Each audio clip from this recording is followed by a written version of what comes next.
other ones like this is black, this is totally different, right? But the rest of the method was essentially the same. And so in that case, we used what we called the standard practice format.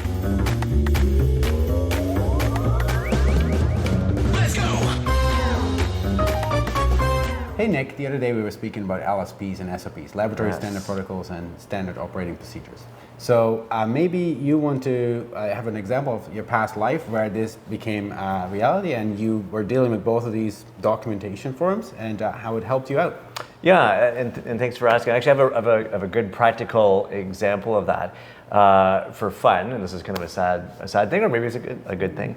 But I participate in reviewing and developing standard methods for ASTM, the American Standard Test Methods Organization. And there's kind of two paths, very similar to the SOP LSP story, where most of the standard methods are very well defined. You have to use the exact volumes, the exact materials, etc. It's all very well defined. That's a standard method, and it has to be validated through a set of labs. And so you order in the exact specific plate. And I'll give you an example. You order in the exact specified test matrix that you're going to do the work in, and that has to be used for that method to be validated in standard. That's why it's a standard method.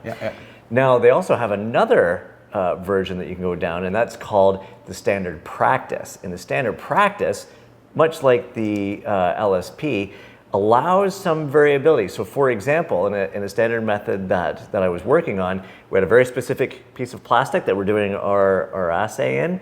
But what happened was we wanted to do different types of plastic, like this rascal here, where you can take out different elements. This is a totally different creature. And then even other ones like this is black, this is totally different, right? But the rest of the method was essentially the same.